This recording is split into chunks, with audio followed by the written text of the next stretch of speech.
I'm Tracy Carver, 31 years old, a real estate developer in Austin, Texas. Last month, my parents and sister showed up at my condo expecting me to hand over $1 million. Not for an emergency, not for my own dream, but for my sister's dream mansion. The same sister who got a fully paid college ride while I worked 3 jobs and drowned in student loans. The same parents who said they had no money for my education, but somehow funded Natalie's entire life designer bags. Paris trips, you name it. Their nerve still floors me. If this hits home, hit that like button, subscribe, and drop your story in the comments. I want to hear how you handled family pressure. Let's get into it. Growing up in a middle-class neighborhood in Austin, Texas, my family looked picture-perfect from the outside. Nice house, 2 cars, friendly barbecues with neighbors. But inside there was always an invisible line drawn between me and my younger sister, Natalie. My parents, Roger Carver and Vicky Carver, both had steady jobs. Dad managed an auto dealership, Mom was an accountant. We weren't rich, but we never went hungry. Still, from my earliest memories, Natalie, 4 years younger, was the golden child, and I was the one expected to fend for myself. I noticed the difference early. When I was 7 and showed an interest in drawing house plans, sketching little dream homes on graph paper, Mom smiled but said we couldn't afford art classes. Maybe next year, Tracy, she'd say, but next year never came. Meanwhile, when Natalie at 5 twirled around the living room pretending to be a model, my parents enrolled her in a fancy fashion camp the next week. It wasn't cheap, hundreds of dollars for a summer of glittery costumes and runway lessons. I didn't begrudge her the fun, but the contrast stung. Birthdays told the same story. My 10th birthday was a homemade cake and a new sketchbook, practical, useful. Natalie's 6th was a blowout at a local party venue, complete with a bounce house, a face painter, and a dozen screaming kids. Natalie's more outgoing mom explained when I asked why my parties were so small. She needs these big events to shine. I nodded, swallowing the hurt, already learning to keep quiet. Christmas gifts followed suit. At 12, I got a set of pencils and a math workbook to prep for middle school. Natalie, 8, unwrapped a sparkly new tablet and a pile of trendy clothes. Dad patted my shoulder.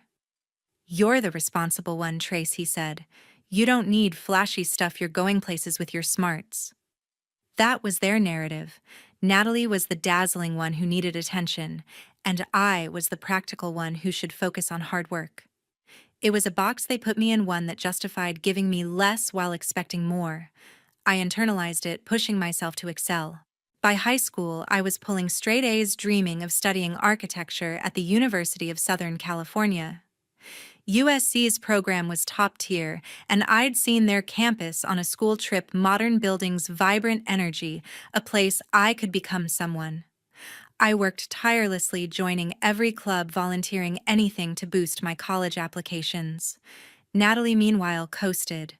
She was popular, always surrounded by friends, her Instagram already filled with curated selfies by 16. My parents indulged her every whim. When she wanted to attend a summer fashion workshop in New York at 13, they paid thousands for it, flights, tuition, even a new wardrobe. When I asked for a drafting software subscription to practice architectural design, Dad said it was too expensive. "You're doing fine without it." He shrugged. I saved my babysitting money for months to buy it myself. The disparities piled up. At 15, I got a part-time job at a local coffee shop to save for college, waking up at 5 for weekend shifts. Natalie got a brand new convertible for her 16th birthday, a shiny red car she barely drove because Mom chauffeured her everywhere. "She needs it for her social life," Mom said, as if my life didn't matter. I'd bike to work, rain or shine, while Natalie's car sat in the driveway. By senior year, I was valedictorian, my USC application ready to go. I'd been accepted with a partial scholarship, and I was over the moon. I could see myself there, designing buildings, making my mark. At our family dinner after graduation, I was buzzing with excitement, ready to share my plans. Then Dad cleared his throat. "Tracy, we need to talk about college." He began folding his hands. My heart sank. USC is a great school, but it's way too expensive. We just don't have that kind of money. I stared at them confused. But we've talked about USC for years, I said, my voice shaking. You always said good grades would get me there. Mom jumped in. College costs are out of control, honey. We're proud you got in, but you'll need to figure out the finances. I pushed back. What about scholarships? I got some, but USC still costs about $30,000 a year after that. They exchanged a glance. That's just not doable for us, Dad said. What about the college fund? I asked. Surely they'd saved something, both had decent jobs. Another glance. We started one. Mom admitted, but there were other priorities. Home repairs, family trips. Dad added, and Natalie's car. She needed reliable transportation. I looked at Natalie, who was scrolling her phone, oblivious to the conversation gutting my future. That reliable transportation was a car they'd bought her 6 months earlier while I was still biking to work. So there's nothing, I whispered, fighting tears. Nothing for my education, Dad leaned back. You're the smart one, Trace. We always knew you'd find a way, scholarships, loans, whatever. Natalie's going to need more help when her time comes. There it was, the truth I'd always felt but never wanted to hear. My hard work was used against me. Because I was the smart one, I was expected to scrape by while Natalie got everything handed to her. That night, I locked myself in my room and cried until my eyes burned. USC. My dreams slipped away. The summer after graduation was a haze of desperation, filling out scholarship forms, researching loans, anything to close the gap. But without parental support, USC was impossible. I swallowed my pride and enrolled at the University of Texas at Austin, which offered a decent architecture program and a partial scholarship. It wasn't USC, but it was my only shot. I knew I had to make it on my own. Enrolling at the University of Texas at Austin wasn't my dream, but I made it my reality. With a partial scholarship covering half my tuition, I still faced a $20,000 gap each year. My parents, Roger Carver and Vicky Carver, offered nothing, not a dime, not even encouragement. You're smart, Trace, Dad said, as if that solved everything. You'll figure it out. So I did, but it came at a cost I never expected. While my sister Natalie floated through her teenage years, I dove into a grueling routine that shaped who I am and hardened me in ways I didn't see coming. That first semester, I built a schedule that left no room for error. I worked opening shifts at a campus bookstore from 5 to 9 in the morning, attended architecture classes from 10 to 2, then waitressed at a downtown diner from 4 until midnight. Between shifts, I squeezed in study sessions at the library, surviving on black coffee and leftover fries from the diner. My dorm room, shared with 2 other girls, was more a crash pad than a home I'd stumble in past one study until 3, and wake up 2 hours later to do it again. My first semester GPA was 3.6 solid, but lower than my high school perfect 4.0. It scared me. My scholarship required a 3.5 minimum, and I was cutting it close. I was exhausted always. Dark circles carved permanent shadows under my eyes, and I dropped 10 pounds I couldn't spare. Friends, I barely had time to make them. Dating, forget it. Meanwhile, Natalie's Instagram told a different story. At 17, she was prepping for college, posting about spring break trips to Miami and shopping sprees at high-end boutiques. My parents covered her private school tuition, gave her a monthly allowance, and even paid for a professional photographer for her senior portraits. College is so stressful, she texted me once, complaining about choosing a sorority. I read it during a 10-minute break at the diner, my apron stained with ketchup, and felt a knot tighten in my chest. Stressful, try, working 60 hours a week while passing calculus. Coming home for holidays was torture. My first Thanksgiving break, I dragged myself back to Austin, hoping for a warm welcome. Instead, Mom and Dad fawned over Natalie's stories about her prom dress and college applications. When I mentioned my jobs, Mom frowned. 2 jobs. Tracy, isn't that hurting your grades? I gritted my teeth. My GPA's 3.6, I said. "That's fine," she replied, "but don't you need higher for your scholarship?" No acknowledgement of my effort, just worry I'd lose the aid that kept me from asking them for money. That Christmas, Natalie got a designer handbag and a trip to Paris with her friends. I got a gift card to the bookstore, useful, but it screamed afterthought. I stopped going home after that citing work or exams. Truth was, I couldn't stomach the comparison anymore. My saving grace was Monica Platt, my dorm mate who became my best friend. Monica, a PR major, saw how I was struggling and left snacks on my desk when I got back late. Her family, both teachers, welcomed me for breaks in Houston. Over their Thanksgiving table, they asked about my designs, my goals, treating me like I mattered. "You're killing it," Tracy, Monica's dad, said, and I nearly cried. Those words meant more than he knew. Monica became the sister I wished. Natalie was cheering me on without expecting anything in return. By sophomore year, I adjusted to the grind. I swapped the bookstore job for a paid internship at a small architecture firm which let me work remotely sometimes. It eased the pressure slightly, and my GPA climbed to 3.8. I still waitressed, but cut back to 3 shifts a week. I was surviving, not thriving, but I was getting closer to my degree. Natalie, meanwhile, started at Baylor University, a private school known for its social scene. Her Instagram overflowed with sorority parties, football tailgates, and new outfits. My parents paid her full tuition, rented her an off-campus apartment, and gave her a credit card for essentials.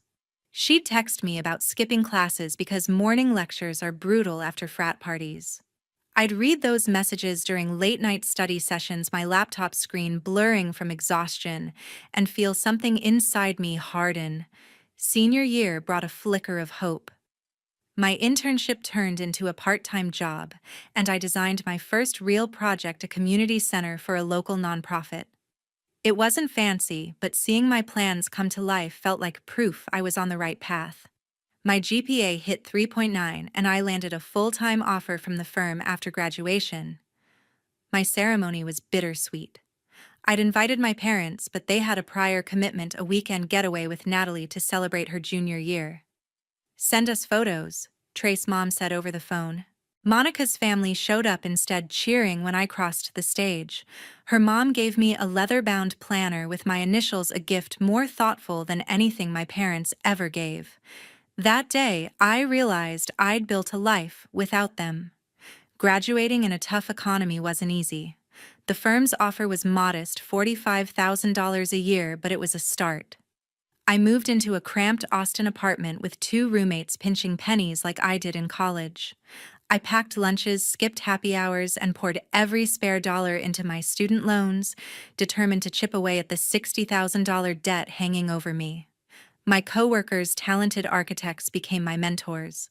I soaked up their knowledge, staying late to learn software, refine designs, and tackle projects others avoided. The work energized me in a way my college jobs never did. I was creating, building, using my mind the way I always knew I could. While my peers spent their paychecks on trendy lofts or weekend trips, I stayed frugal. Therapy was my only splurge. I started seeing a counselor to unpack the family dynamics that left me feeling unworthy. "You've been conditioned to believe you don't deserve ease," she said. "You think you have to earn every scrap of comfort." It was hard to hear, but it clicked. I'd spent years proving my worth through work, unable to accept praise or ask for help. Slowly, I began to heal, recognizing that my parents' favoritism wasn't my fault. After 2 years, my dedication paid off. I was promoted to project manager with a salary bump to $75,000. I doubled my loan payments, chipping away at the debt faster. By year 3, I'd earned a reputation as a problem solver, someone who could handle tight deadlines and tricky clients. I joined a professional network, attended conferences when I could, and met Clifford Henson, a veteran real estate developer who saw potential in me. "You've got grit," Clifford said over coffee at a conference. "But who are you working so hard to impress?" His question stuck with me. Was I still trying to prove something to parents who barely noticed? At 28, I took a leap and started my own small real estate firm focusing on sustainable housing. It was terrifying long hours, endless paperwork, and a $50,000 business loan to cover startup costs. But it paid off. By 30, I'd paid off my student loans, bought a modest condo, and saved a nest egg of $250,000. I'd done it, built a career, a home, a life without my family's help. I texted my parents a photo of my condo keys. Just bought my place, I wrote. Mom sent a heart emoji. Dad replied, "Nice work, kid." Natalie didn't respond. I wasn't surprised. Our contact had dwindled to holiday texts and forced birthday calls. They knew where I worked, where I lived, but nothing about my struggles or triumphs. It was easier that way, keeping them at arm's length to shield myself from their indifference. I thought I'd left the past behind until they showed up at my door. The doorbell rang while I was reviewing blueprints for a new project. I almost ignored it, but something nudged me to answer. Standing in my hallway were Mom, Dad, and Natalie, all wearing uneasy smiles. "Surprise," Mom said, arms open for a hug. I stiffened but let her pull me in. "We were nearby and wanted to see your place." Nearby, they lived 3 hours away in San Antonio. Nobody drives that far for a casual visit. I stepped aside, letting them in. Their eyes scanned my condo hardwood floors, modern furniture I'd picked out carefully, a wall of bookshelves holding architecture texts and novels. It wasn't flashy, but it was mine. "This is nice," Dad said, his tone surprised, like he'd expected less. "You've done well, Trace." Natalie wandered around, picking up a vase, setting it down, barely hiding her boredom.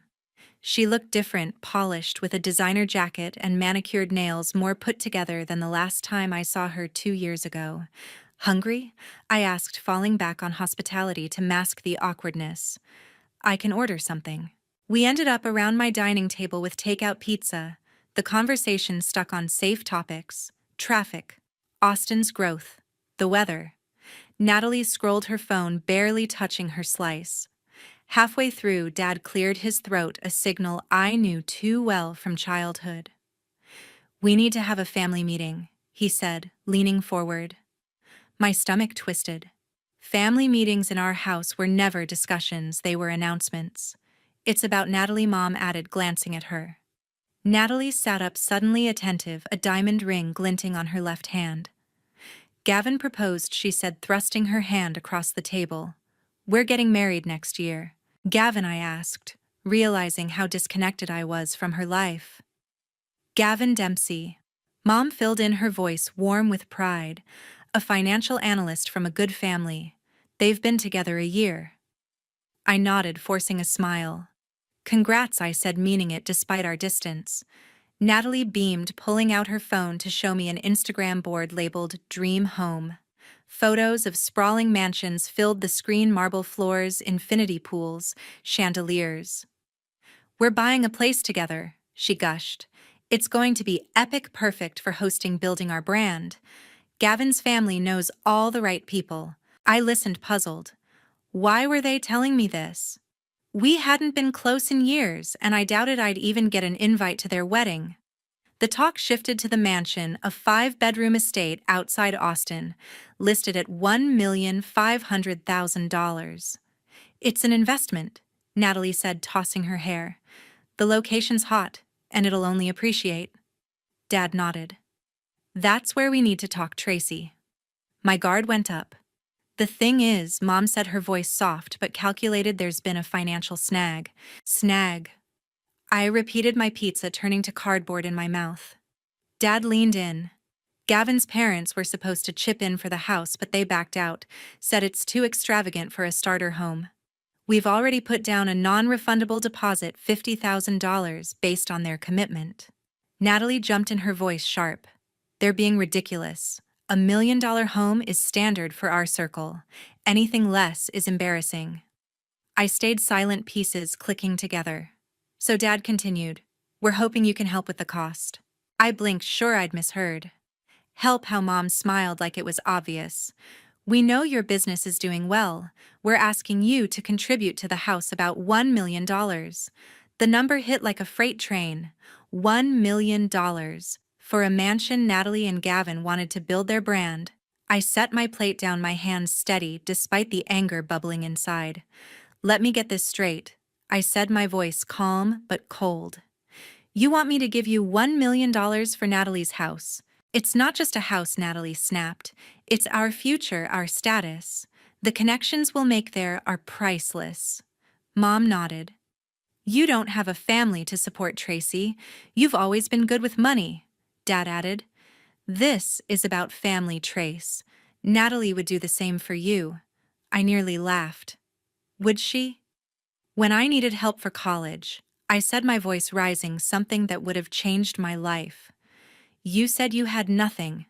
Now you want $1 million for a mansion. That was different, Mom said, waving it off. You had scholarships. You were fine. I stared at her. Fine. I worked 3 jobs, Mom. I was so tired I nearly flunked out.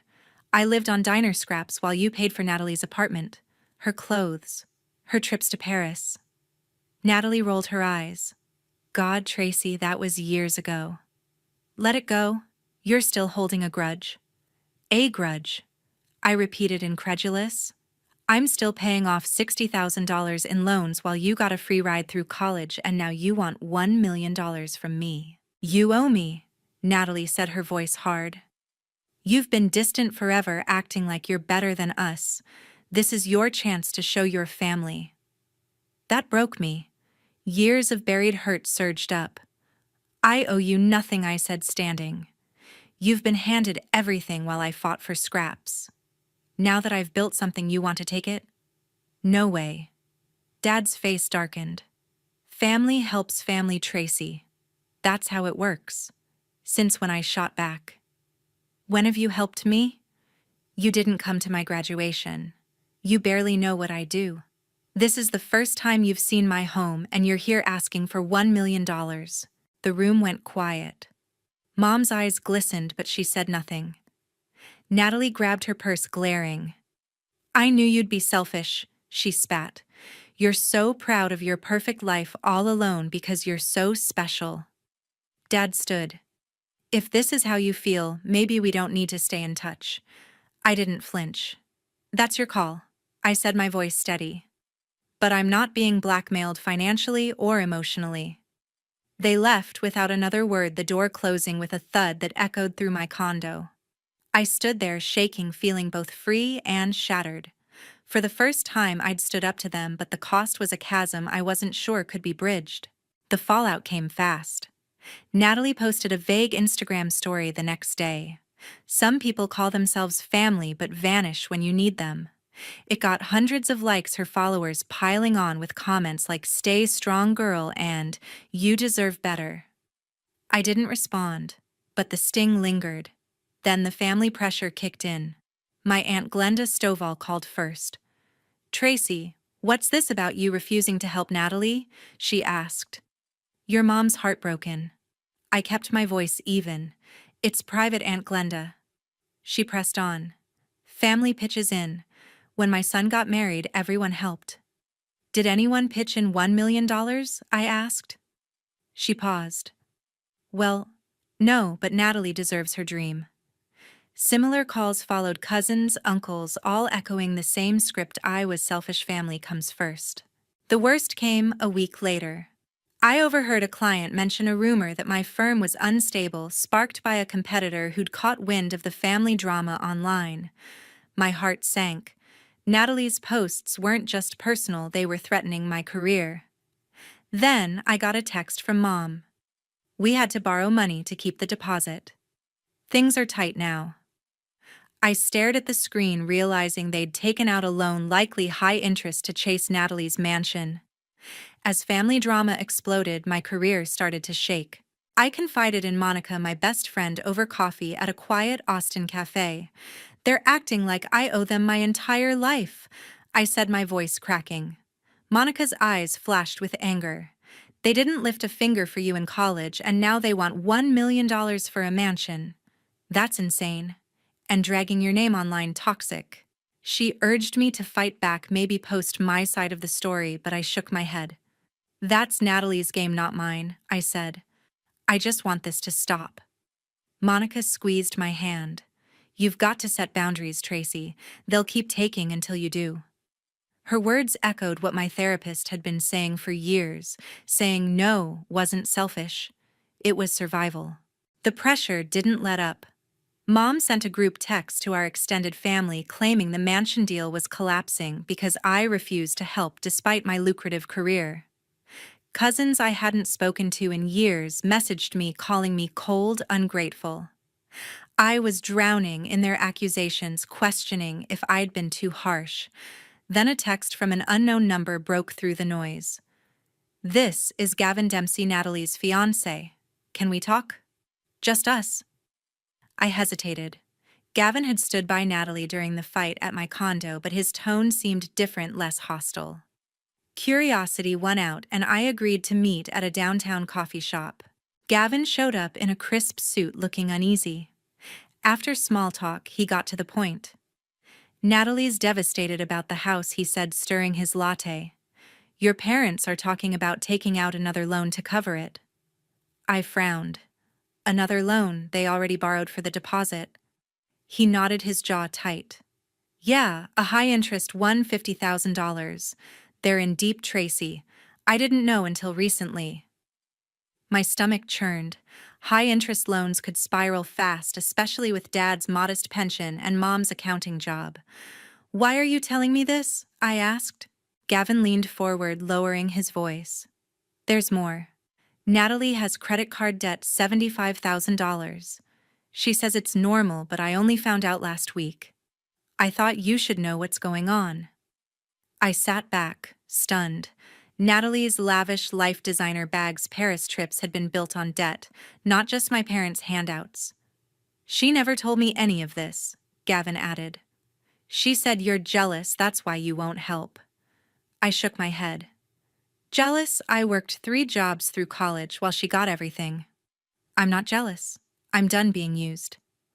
Gavin's face softened. I'm starting to see that.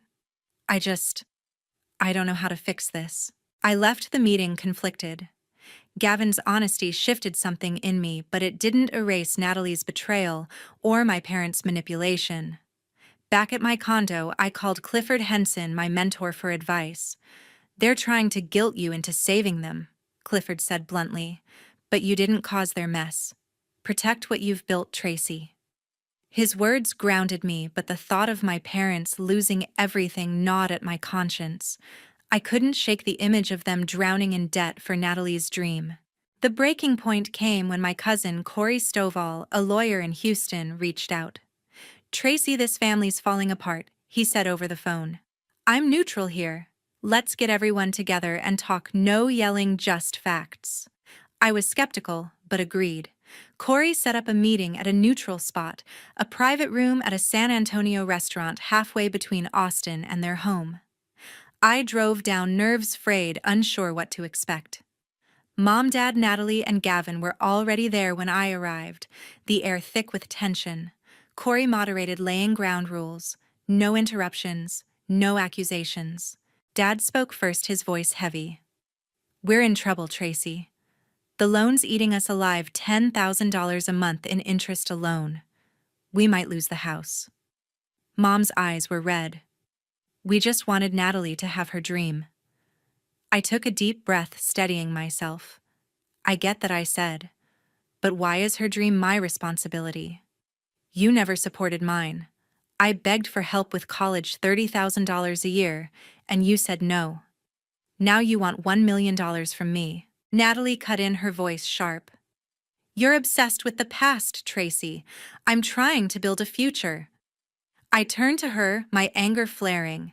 A future on debt, Gavin told me about your $75,000 credit card bill. You're not building, you're sinking, and you're dragging Mom and Dad with you.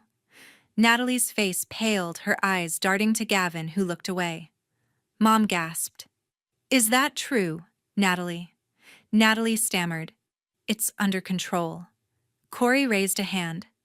Let's stick to facts. Tracy, what do you want? I paused, Monica's words echoing in my mind. Boundaries. I won't pay $1 million, I said, my voice firm. I can offer $20,000 to help with the loan interest, but only if you meet with a financial advisor to fix this mess. And the pressure stops. No more texts, no more posts. Dad's face hardened. That's not enough, Trace. Mom shook her head. It's insulting. Natalie stood, grabbing her bag. I knew you'd let us down. Gavin stayed silent, his eyes on the table. The meeting ended with no resolution, my offer rejected. Driving back to Austin, I felt hollow but resolute. I'd stood my ground, but the cost was clear. My family might never see me as more than a resource. Back home, I sat at my desk staring at a blank page. My therapist had suggested writing a letter to process my feelings, not to send, but to clarify my truth. I poured everything into it: the hurt of being overlooked, the anger at being used, the boundaries I needed to move forward. It took hours, my pen shaking as I detailed years of unfair treatment, from childhood gifts to college rejections. I acknowledged my silence, how I'd let their narrative define me for too long. Writing it felt like shedding a weight I'd carried for decades. I folded the letter, unsure if I'd send it. For now, it was enough to have said it, even if only to myself. My project at work was still shaky, the client wavering under the rumors. I threw myself into damage control meeting with partners, reassuring them of my firm's strength. The letter sat in my drawer, a quiet anchor as I fought to save my career. The letter set me free, but the story wasn't over. The sustainable housing project was back on track after weeks of reassuring clients, but the family drama left scars I couldn't ignore. I'd set boundaries, refused to pay $1 million for Natalie's dream mansion, but the cost of fractured family still stung. Yet something was shifting, and the story wasn't over yet. A week after the meeting, I got a call from Mom. Her voice was subdued, not the usual guilt-trip tone. Tracy, we've been thinking about what you said, she began. We didn't realize how much we leaned on you or how little we gave you growing up. I stayed silent, wary. Dad got on the line. We thought we were doing right by both of you, he said, but we see now we favored Natalie. We're sorry, Trace. The apology was clumsy, not the full reckoning I'd hoped for, but it was a crack in their armor. I didn't trust it completely, but I felt a flicker of relief. Thanks for saying that, I replied. But I need more than words. I need respect, real boundaries. They agreed to try, though I knew change wouldn't come overnight. Natalie's response came later, unexpected. I was at my favorite Austin coffee shop sketching ideas for a new project when she slid into the chair across from me. She looked less polished than usual, no makeup, hair in a messy bun, almost vulnerable. I didn't call first, she said, fidgeting with her cup. Figured you might say no. I closed my sketchbook, bracing myself. What do you want, Natalie? She took a deep breath. I owe you an apology. Gavin told me what you said about college, about how Mom and Dad treated you. I didn't see it before. I was too caught up in my own world. I studied her, skeptical. You called me selfish for not giving you $1 million, I said. You posted it online for everyone to see. She winced. I know. I was angry and wrong. After the meeting, I started noticing how Mom and Dad always bail me out. They never let me figure things out, and it's messed me up. I'm $75,000 in debt, Tracy. I didn't even realize how bad it was. Her voice cracked, and for the first time I saw not the golden child, but someone lost. I'm sorry for everything, the mansion, the posts taking their side all these years. You didn't deserve it. Her apology wasn't perfect, but it was raw, sincere. Something in me softened, though I kept my guard up. Thanks, I said. That means something. But apologies don't fix everything. She nodded, twisting her napkin. I know. How did you do it? Build all this, your firm, your life without help? I paused, surprised. Instead of handing her money, I offered something better: knowledge. We talked for an hour about budgeting, paying down debt, using credit wisely. I recommended apps and books that helped me claw out of my $60,000 student loans. This stuff's basic, I said, but nobody teaches it. She scribbled notes, her eyes focused. Can we do this again? She asked as she stood to leave. I could use a sister. I hesitated, then nodded. Maybe. Let's see how it goes. The conversation didn't erase decades of resentment, but it was a start, a fragile bridge between us. My parents stopped asking for money, and their calls became lighter, focused on small talk rather than demands. It wasn't the close family I'd once craved, but it was honest, and that was enough for now. Natalie moved forward too, taking a job as a social media manager to tackle her debt. Gavin stuck by her, though their mansion dreams were shelved for a modest townhouse. The shift felt surreal, like watching a script I'd known my whole life rewrite itself. I turned my focus inward, investing in myself in ways I'd always postponed. With the savings I'd protected, I enrolled in an international real estate management course, a 6-month program with online modules and a trip to London. It was a chance to grow my firm globally, something I'd dreamed of but never dared. Monica Platt cheered me on, calling it the ultimate power move. Clifford Henson. My mentor nodded approvingly. This is for you, Tracy, he said. Not to prove anything to anyone else. He was right. For the first time, I was choosing myself without guilt. I also started a small scholarship fund for architecture students at the University of Texas. It wasn't much, just $5,000 a year to cover books or fees for one student, but it felt like closing a circle. I'd been that kid scraping by, dreaming big. Maybe this could ease someone else's path. I hope to grow it someday, make a real dent for kids like me who had no one in their corner. Looking back, the pain of my family's favoritism shaped me, but it no longer defined me. Monica Clifford and my chosen family showed me what support looked like, celebrating my wins without expecting a cut. My parents and Natalie were learning slowly to see me as a person, not a resource. Forgiveness didn't mean erasing the past. It meant letting go of the anger so I could move forward. The greatest gift I gave myself wasn't my condo or my firm. It was permission to put myself first after a lifetime of coming last. If you've ever had to draw a line with family, you know how hard it is. Have you faced demands that crossed your boundaries? How did you handle it? Share your story in the comments. I'd love to hear it. Thanks for following my journey, and here's to finding your own path, no matter who tries to pull you back.